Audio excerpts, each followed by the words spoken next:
The Valentine's Eve broadcast.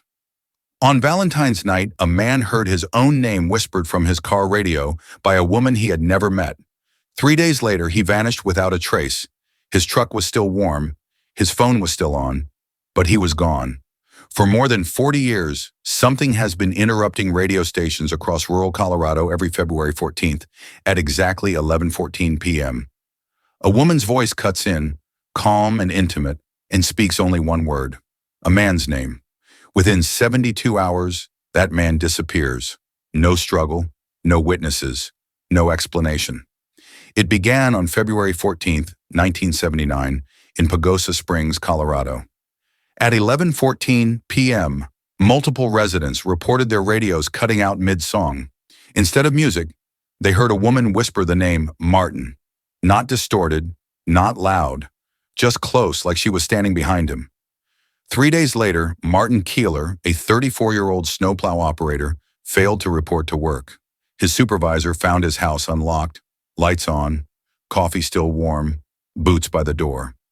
Martin's truck was later found parked along County Road 600. The door was unlocked. His lunch was on the passenger seat. The keys were still in the ignition. Martin was never found. Then it happened again.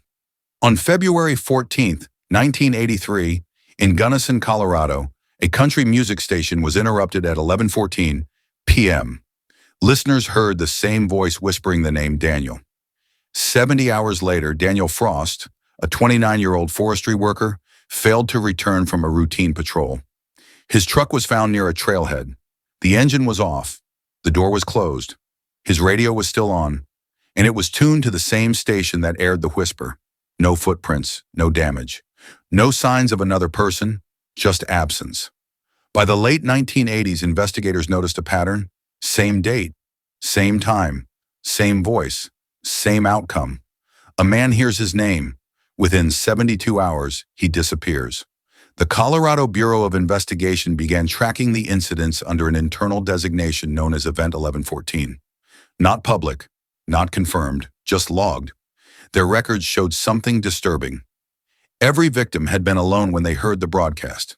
Every victim lived or traveled within radio range of multiple mountain transmitters. Every victim had some emotional connection to Valentine's Day, a breakup, a divorce, a recent loss, a failed engagement. Nothing extreme, just vulnerability. On February 14th, 1992, in Trinidad, Colorado, the broadcast interrupted a late-night talk show. The woman whispered the name Anthony. 71 hours later, Anthony Morales, a 36-year-old railroad technician, vanished on his drive home. His car was found parked along Highway 12. His jacket was folded neatly on the passenger seat. His phone was on the floorboard, screen still lit. No crash, no forced stop, no evidence of another person, just absence. The pattern continued. 1998 in Pueblo, 2005 in Alamosa, 2011 in Cortez, 2016 in Sterling. Every case followed the same structure: a name, a countdown, a disappearance. What unsettled investigators most was the precision. Each broadcast lasted exactly 30 seconds. Not 29, not 31, 30. The volume was always identical to the program it replaced. Not louder, not softer. There was no static, no distortion, no transmission tone. It sounded like the voice had always been part of the broadcast. In 2019, everything changed. That year, the broadcast was recorded. On February 14th, 2019, Evan Turner, a 31-year-old delivery contractor from Durango, Colorado, was parked outside a closed gas station waiting for his next assignment. His dash camera was recording. His radio was on. At 11:14 p.m., the music cut. No static, no warning, just silence. Then a woman's voice said, "Evan?" The voice was close, calm, steady. Evan inhaled sharply, then whispered, "What?" The voice continued, "I've been waiting." Then silence. At exactly 11:14 and 30 seconds, the song resumed where it left off. Evan froze, then laughed nervously and said, "That's not funny." He looked around. No one was there. He sent the recording to his sister at 11:16 p.m. with the message, "Tell me you hear this too." She did. Over the next 3 days, Evan's behavior changed. Phone logs show he made 22 calls to local radio stations. None were answered. He visited 2 police departments but left without filing a report. His text messages became shorter, disconnected, sentences cut off mid-thought. On February 16th at 2:43 a.m., he texted his sister, "She's still talking."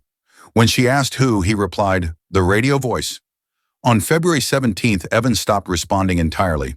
At 6:12 p.m., his employer reported him missing. At 7:40 p.m., his truck was located at a scenic overlook outside Durango. The engine was off. The doors were locked. His wallet was on the seat. His phone was on the floorboard. His dash camera was still mounted. Evan was gone. Investigators reviewed the footage. There was no one approaching the vehicle. No doors opening. No movement inside. One frame showed Evan sitting in the driver's seat. The next frame showed the seat empty. No gap in time stamp. No explanation. Just absence. Internal reports revealed that authorities attempted to replicate the broadcast in 2020 by monitoring all known radio frequencies across the state. Nothing happened. No voice. No disappearance. They assumed the phenomenon had ended. It had not. On February 14th, 2021, at exactly 11:14 p.m., dispatch centers in Montrose County received 3 calls within 30 seconds. All 3 callers said the same thing. "My radio just said my name." One of those callers was Lucas Reed. He lived alone, recently divorced, no family nearby. 70 hours later, Lucas Reed vanished. His apartment was found locked, his bed was made, his radio was on, and it was tuned to a station that did not exist. Investigators examined the frequency. There was no licensed broadcaster on that channel, no transmitter, no tower, no signal source. Yet the radio had been playing something. Engineers later described the audio as not broadcast quality. No compression, no modulation, no carrier signal. Just a voice layered directly into the audio stream, as if the radio itself had spoken. Another pattern emerged. The names whispered were never common. Not John, not Mike, not David. They were always specific, unusual, personal. Names that required intent, names that required knowledge. And no woman had ever been targeted. Only men, always alone, always emotionally isolated, always connected to Valentine's Day. In 2022, a retired radio technician named Harold Dent came forward. He claimed that in 1978, a woman visited his station in rural Colorado asking to record a message. Not a commercial, not a song, just a name. He refused. He said she looked calm, well-dressed, no emotion. When he asked who the message was for, she said, "He'll hear it when he's ready." Security footage from that era no longer exists. Station logs show no record of the visit, but Harold insisted it happened. When investigators asked who he was, Harold said, "I don't think she meant just one person." In 2023, authorities attempted a full-scale monitoring operation across the state. Every known radio frequency was observed. At 11:14 p.m., nothing happened. No voice, no interruption, no disappearance. Then at 11:17 p.m., every monitored channel cut to silence. No message, no voice, just silence, for exactly 30 seconds. 3 days later, Joshua Kane vanished from his apartment in Fort Morgan, Colorado. He had not reported hearing a broadcast, but his phone search history showed one repeated phrase that night. "Why does my radio know my name?" The most recent disappearance occurred on February 14th, 2024. A truck driver named Mark Ellis recorded the whisper on his dash camera while parked at a rest stop near Alamosa. At 11:14 p.m., the radio cut. The woman said, "Mark." Then, "I'm close now." 3 days later, Mark Ellis vanished from his truck. No exit footage, no signs of a second person, no explanation. Just an empty seat. To this day, no one knows who the woman is. No one knows where the signal comes from. No one knows how the radios are being interrupted. And no one knows what happens to the men after they hear their names. Every year on February 14th, radio stations across Colorado still receive calls.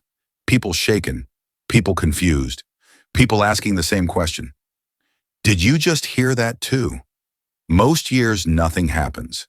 Some years, someone disappears. So if you are alone this Valentine's Day and your radio suddenly goes quiet and a woman whispers your name, ask yourself one thing. How did she know who you are? And what happens after you hear her voice?